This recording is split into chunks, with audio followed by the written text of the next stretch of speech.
All right, we should be good to go. This is going to be game number 26 from Invincible, and it's castle game number 3. One thing that's a little different now is in all the previous games I've always been putting, yeah, you noticed. In the past I was always writing Kuwahara Shusaku rather than Honimbo Shusaku. And actually, it looks like I made a mistake. I got so used to doing that it actually changed back when, like for the first castle game, I should have started writing Honimbo at that point because the reason Shusaku was able to begin playing in the castle games to begin with was because he became the official heir to the Honimbo house at that point. And so yeah, I messed that up for like 2 or 3 games. It should have been Honimbo. I finally just caught it now. Um, Unfortunately, I scheduled this one a little earlier, and I didn't get as much time to prepare for it as probably I should have. But it's a shorter game. It actually goes to counting, but the entire Kifu isn't recorded. Shame, pure shame, yeah. So we're only going to get to like move 193, even though it went to counting. And the game is against the same player we saw last week, Sakaguchi Sentoku. And if you remember that game, the commentary was kind of funny. And Sentoku really had just not a really good game. And I promised you that the kind of like the forward for this game had some funny commentary in it as well. So before we get started, let me read that for you. This is from the book Invincible.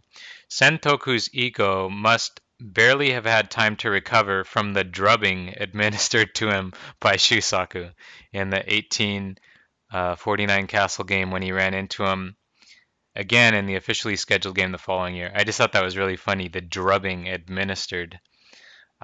Unfortunately, his ability to handle him had not improved in the meantime. The fact that Shusaku took black again, obviously the wrong handicap considering their relative strength, is an indication that Shusaku must have been only 6 on. Still must have been only 6 on. His opponents at least must have felt that a promotion was long overdue. I thought that was kind of cute. Okay, so that being said, the commentary for this game is taken from Ishida Yoshio, and let's just take a look at it. We get white playing a 3-5, which is pretty interesting. Not as common as 3-4. And he immediately follows that up with the approach. And rather than just taking the open corner, for example, at A, Shusaku decides to do a loose 3-space pincer. So that's pretty interesting as well. Notice that out of all of the pincers, E and F are the least severe, right? So white doesn't have to respond immediately. He plays away. But black does take this chance to follow up, right, and try to take an advantage here. So he kicks, that's the first thing, to keep white from settling in the corner. And then he comes up, right? So now he has a target, and he's already got something of a pincer stone. White plays here. This is kind of one of the standard ways you can try to settle this situation. Since there's already a stone at A, for white to simply play at B would be a little too overconcentrated, probably, right? And he can't play at A himself because black is already there. So we play more of a light move coming up actually onto the 5th line.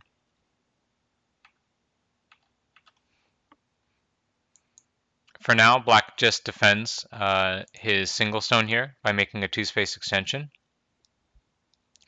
And now that black's getting stronger on top, white goes ahead and takes this corner enclosure here, this Shimari. Now, Segoe Kensaku thinks that white should have done something differently here, but we'll go forward a bit before we come back to that and see what that is. Any ideas where for black now?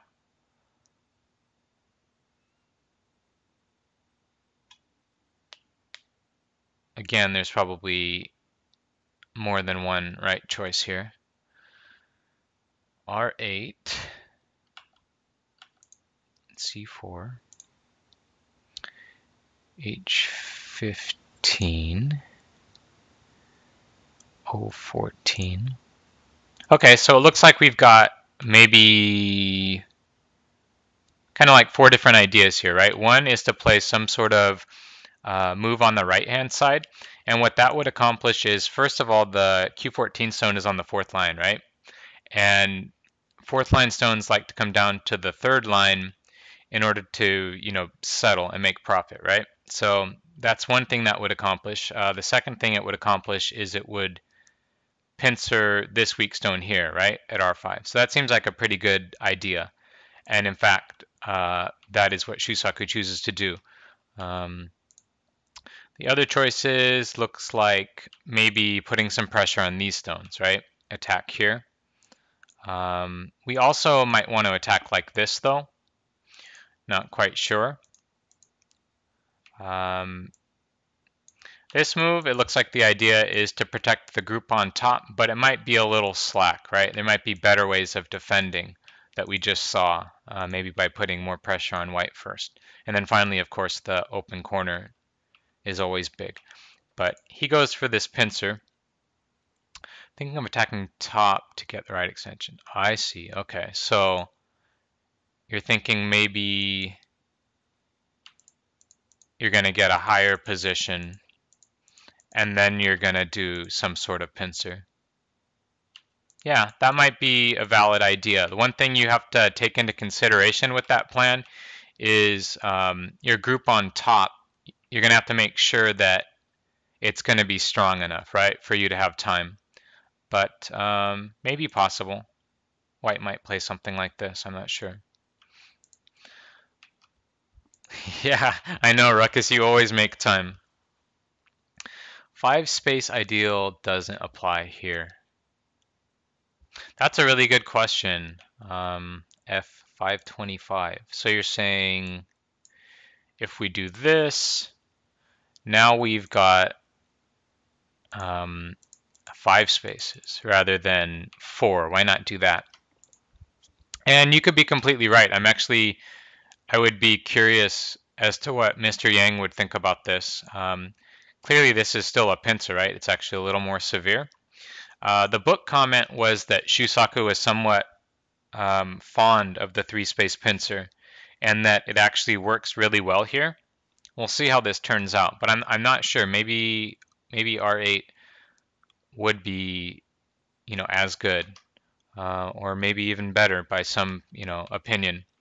I would probably play R8 just because that's what I'm used to. So I would have the same idea as you. For now, white decides he's got to settle this stone. So he's going to touch black and make a strong position here. Now, where do we normally play next here as black?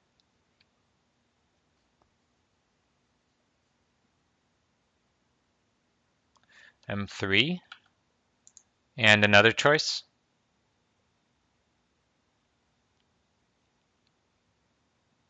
Or N4. Yeah, these are the normal choices, right?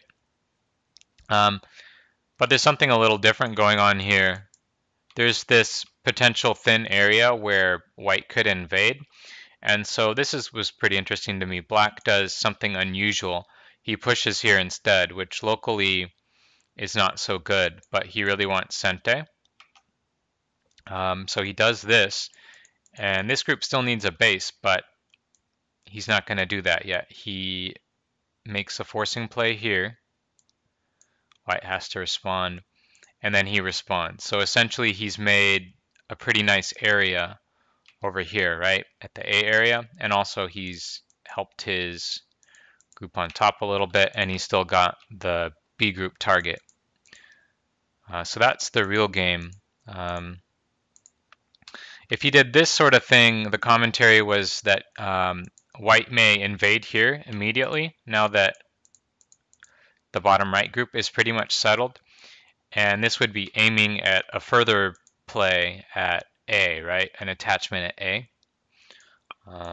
Depending on what happens, these stones could work together, right? So this was pretty interesting. So he did something very specific to get Sente and fix that gap.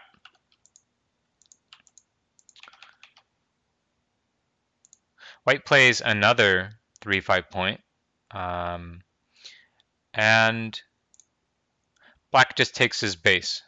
This seems like a really reasonable move to me. But it's a little unusual, right? I don't know if I've ever seen a game where white gets two Shamaris like this. This is the only one I can think of. But black making the base is really important, right? Yeah, there's no Komi to worry about. And Ishida's comment was, the B area is so nice that black isn't really concerned about falling behind on territory. Probably if there was Komi, he would have to consider that. But if he plays here, this would be normal, right? Locally in the corner. White could peep and descend, right? And now we have a really heavy target here. And so the fear is that white's going to be able to make a lot of development on the bottom side while attacking that group. And that's going to be profit for free, right? So we make our base first. That's more important than just playing in the corner. Oh, I think I broke the tree already. That's quite a shame. Yeah, I forgot to put this. Yeah, forgot to make this exchange. White actually makes that exchange first and then takes the Shamari. At which point A is almost like double Sente, right? Redo, start over. Yeah, I'm not in the mood for a redo though. So black takes this push, which strengthens white a little bit on the right-hand side, but it's not a big deal when we already have the B stone there, right? And it gets rid of some of the Aji and the A stone. Do it in the wrong order and keep going with the real tree. You mean like edit it? That's true. I could have just edited it, I suppose. I would still feel like a failure though. Okay, so now black decides he's going to play on the left side. This is kind of interesting. He didn't choose the middle. Yeah, there wasn't actually a comment about this, so it's pretty interesting to me. I think he might be thinking, since he's got this stone at A, now if he gets another one at B, the Shamari becomes kind of tight, right? Yeah, that's additional effort. I could actually learn how to edit the video. So in any case, we get this shape, and white doesn't want his Shamari to become tight, so he makes an extension. Black jumps up, nice and calm. And now white's just going to worry about dealing with these stones here. So he makes an exchange in the corner. Notice here that black backs off at A rather than playing something like this, right? This would leave more weakness at R15. And even without that, this leaves an easy Hane, right? Like for the endgame, which is going to be a Sente Hane. So backing off seems a bit stronger here. He makes a peep. And he jumps. So black's going to help his group on top come out. And white gets kind of a nice shape point here. This is kind of a common shape, right? So he's threatening A, and he's growing the left-hand side. Ishida pointed out that this idea, yeah, J16, this idea, he doesn't think it will work so well. He thinks black can answer here, which is interesting.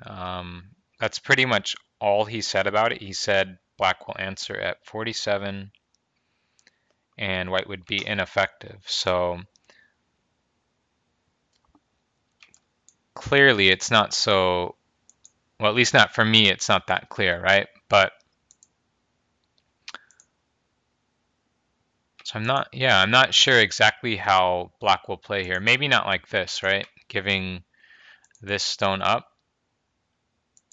Then the question becomes, does black really have time to come out here? Because now the group on top looks pretty weak.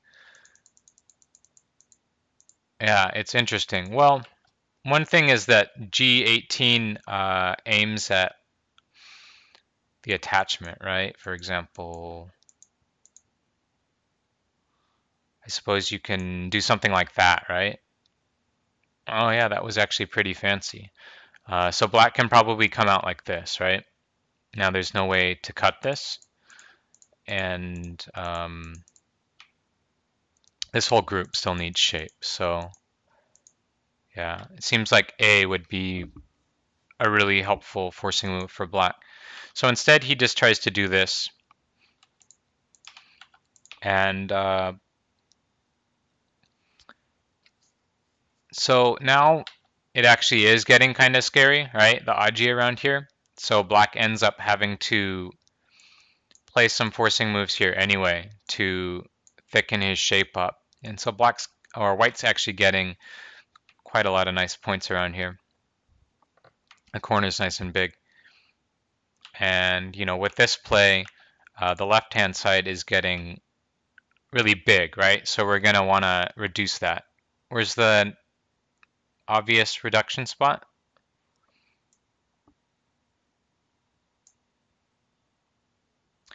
E12.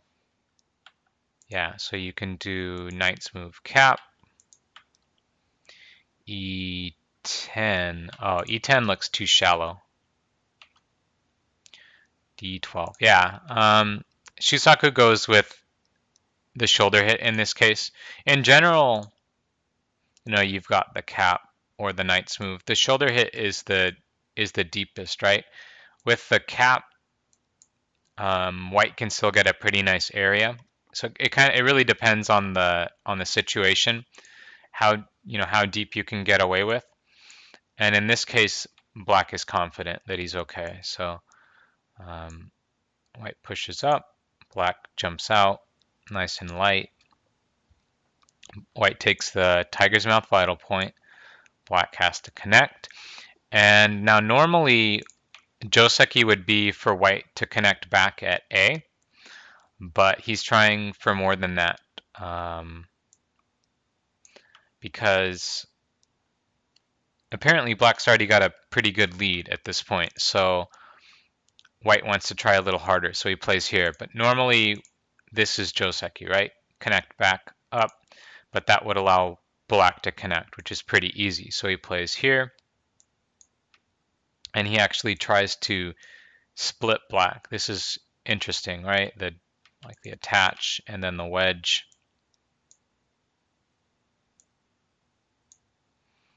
And it looks like we're just giving black a panuki, but when white plays here, it's kind of a difficult question for black. Are we going to play at A and save our 2 stones, or are we going to come out? And Shusaku decides to play flexibly here.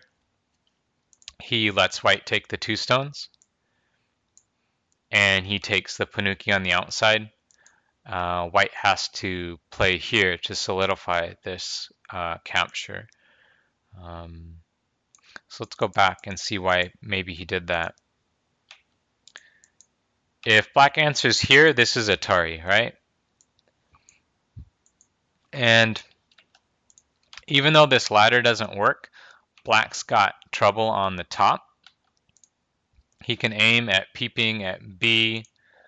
Black will have to answer, and then he can play like a knight's move at D. So for example, the whole group has to live somehow, right? So, and white's getting strong on the outside, and you have to remember that these 3 stones are here too. So that seemed a little difficult. So this shows a lot of flexibility in my mind, right? So he takes the outside strength. That means his 3 stones are not going to be weak, and it means that he's going to get to be the one to attack. So he does give up the 2 stones, but now he's the one that gets to attack white. So that's a lot more interesting for black to play this way. So he splits here. This is where white would normally play earlier. So why does white need J18? If he doesn't do that, black can Hane and then play here, right? And this is not easy to kill, right? If you play here, it'll be a ko. If you play here, black can probably live, right? This is at least ko again. So he lost the 2 stones, but now he's got the initiative. White helps his group and puts pressure on black's weaker group. Black is going to jump out. White jumps out with a nice dog's face shape. Quick forcing move here. This may help us later. Also reduces the corner a bit. Now helping black's group while bearing down on white's. Where next for white? Where's the shape point here?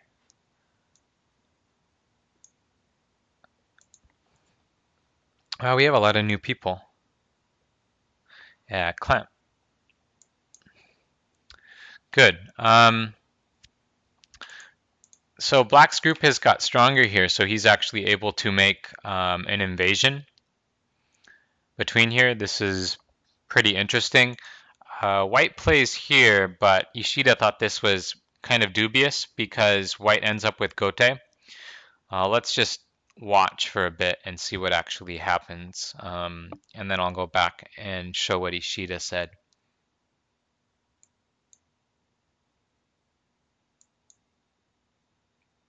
Just makes an exchange there and connects on underneath. White gets to make a capture.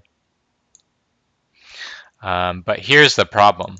When black plays here, now he's getting thick and there's cuts and problems nearby. So white actually has to play a slow-looking Gote connection here, and black gets to fix up. So it's not too bad, but let's see what Ishida thought. He thinks that white should play here. And then black has a Tsuji to separate 1 stone. Where's that? You guys probably know. It's really annoying. I hate when people do this to me. Yeah. It's like your position looks so strong, and then they just cut it. So Ishida suggested playing like this. This may look good for black, but what's the important thing here for white?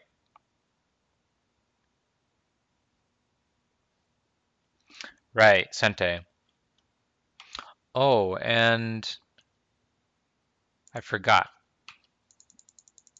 an important diagram to show earlier, so let's go back.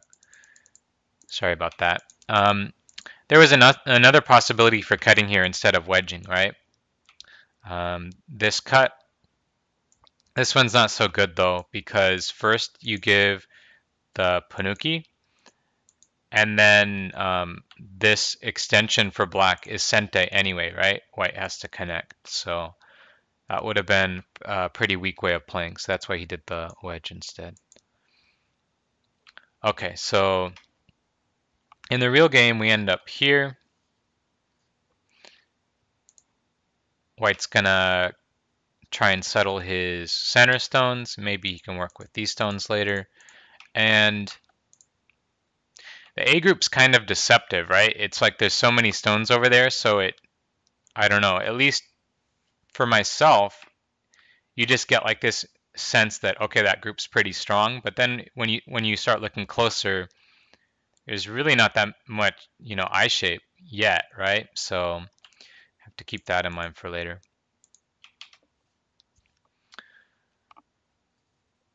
Okay, so right. Black makes some forcing move here. That's really big, right? That's pretty painful. I hate answering moves like that, especially this early into the game, but white doesn't really have a choice. because that corner is pretty much surrounded, actually. So he's got to answer that. Another forcing move here. And black jumps here. Now, to give you an idea of how interesting the pros thought this game was, this is where they this is where they stopped making comments. They actually said after black jumps to 95, the game is over, and then it just says unexciting game. The moves in this figure do not require any comment. There's nothing that white can do to close the gap. Though this game was not as humiliating for him as the previous one, Sentoku was never given a chance. But let's continue anyways, because I'm sure you guys would like to see at least to the end of the Kifu that we have available. So white tries to poke at this group a bit. Like I mentioned, it doesn't exactly have eye shape yet, and white does have some, strong stones in the center. But black's not too concerned. He gets this in Sente, because he knows he can, because white has to defend his corner. Let's see what was next. Right, so now he's starting to poke and see. Yeah, S2 is pretty big, actually. But black does pay some attention to this group here. He says, are you going to let me connect? And this is a profitable move in itself, so that's nice to get.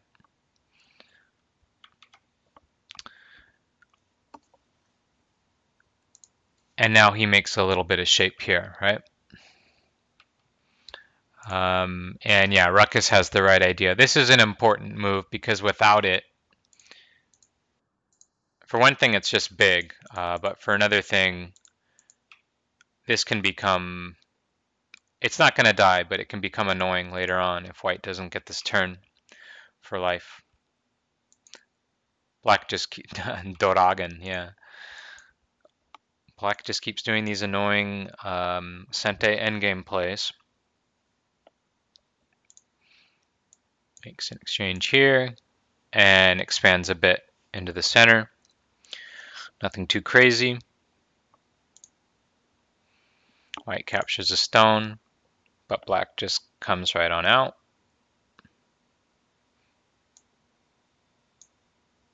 Yeah, it's like you think you're in the middle game. You're like what move were we at? You're like at move 90, and then he just starts playing these double Sente endgame things, and you're like, oh man, what am I gonna do? Some more endgame stuff here.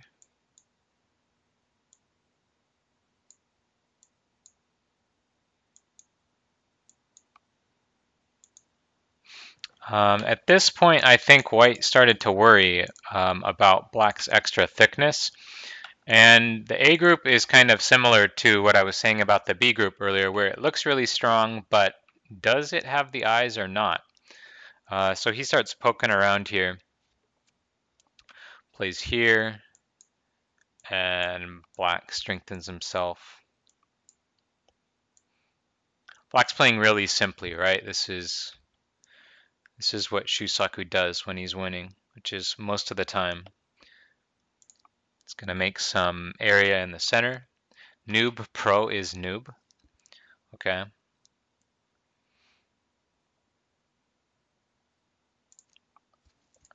So black pretty much ends up getting a decent area here in the center. This is big, right? I should let you guys tell me how big this is.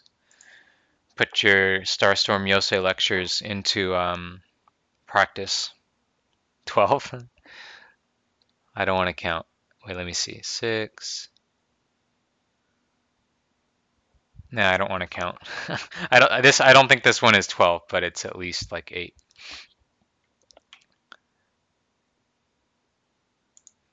Now, an interesting question here. Where's the proper move for black? That kind of gives it away. It's not that difficult when someone points it out to you. Yeah. But in the game, you might miss it, right? In the game, we would usually just do this by half. And then White's going to get this, right? And we're going to be scared to test whether or not he's willing to play this ko against you, right? That's pretty scary. So what's the other thing that's good about P1?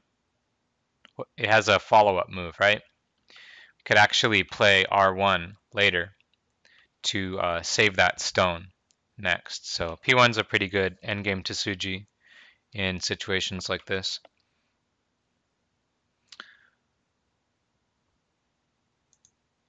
White does some testing here. Black just plays nice and solid. It's kind of a funny looking, interesting move there. Keeping everything nice and solid. And White doesn't want black saving R1, so he actually has to take Gote here to capture it.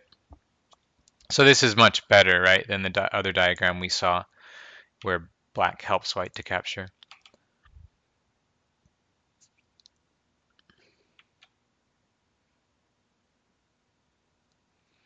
Right. Okay, so let's strengthen our center.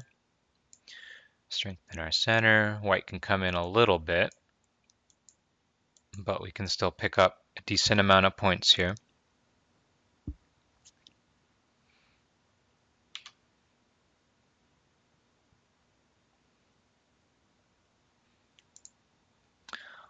Poke. Black's going to come out nice and strong. Gets the other big second line, capture or connect sort of move. I have to say it's one of the most boring games. Maybe this might actually just take the cake for the most boring game we've seen. I don't want to make it worse by saying that, but yeah, it was kind of just, I don't know, I didn't get too excited when I was going through it. But oh well, what can I say?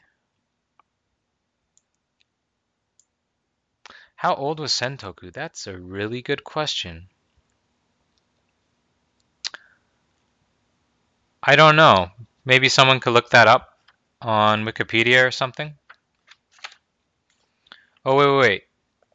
Let's see. Okay, he was born in 1803, died in 1867, and this game was played in 1850. So what does that make him? 47? Something like 47?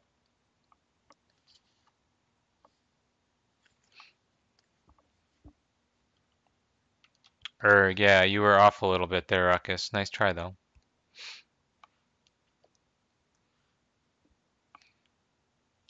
Yeah, close enough. White makes sure he's alive. Black saves some points here. Now we do some more poking. Hane. Atari, poke. Atari, connect. Let's see. All right. Connect. Atari. Poke and block. Let's see. This game must feel even worse than the previous one.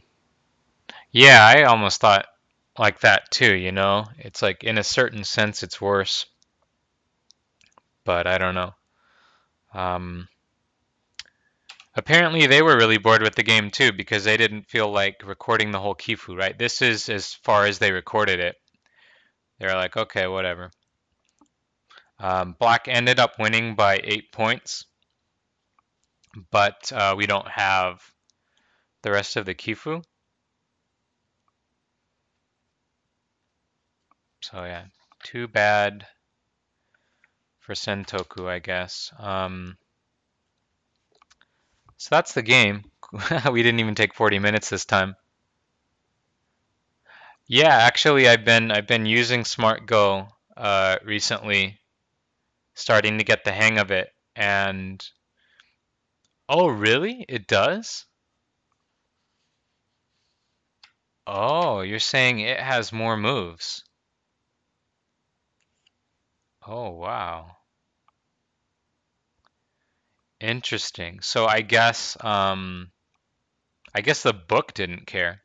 Does the game end at 220 or like does the game look complete at 220? Ishida didn't care. Oh, I'm almost tempted to open it up and finish it for you guys, but then I don't know if there's like some copyright infringement issues with that. And normally I don't open up other programs during these things, so I'm probably not going to do that. And yeah, Ishida didn't think it was interesting, so. All right, yeah, that was the game. The next game is going to be against Ito Showa, so that should be more interesting, I think. Ito Showa is a pretty cool player, and that's going to be castle game number 4.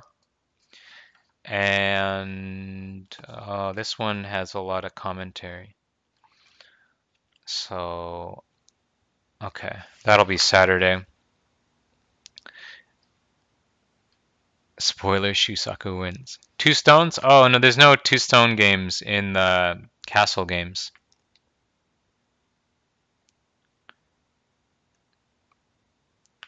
I have a question for you guys, though, because after that, the book gives a game between Showa and Shuwa, just a Kifu. I mean, that's not a Shusaku game, and it's just a Kifu that's kind of in the margins, so I'm not sure yet whether or not I'm going to do it. Maybe if I do it, I won't do it officially, but we'll just do it for completion. Okay, so it sounds like some of you are interested. Okay, maybe I'll do that, but somehow set it aside from the actual Shusaku series. And then after that, we get into another chapter in the book, which is the Niju Bango. That's a 20 game series, right? With Sekiyama Sendayu. And I was kind of reading ahead about the story, and it's really awesome. Essentially, Sekiyama was this guy who was an amateur player, and it even said, like, some people consider him, like the greatest amateur in history. And there's just some really cool stories about him. He sounds like a pretty awesome guy. So look forward to that. They played like 20 games. He played like 20 games with Shusaku. Shusaku taking white on all of them. So that should be interesting too, because we haven't gotten to see him play white that much. But this guy took a bunch of games off of Shusaku, playing as black. I think he won like 7 out of 20, which isn't too bad. Hey, I wish I could do that. I don't think they're all in the book, but like a selected games are in the book, from this new Jubango, like the more interesting ones. I don't know. The story is just really cool. Maybe I'll talk about it a little bit now, even though we're not going over these games since was a shorter lecture.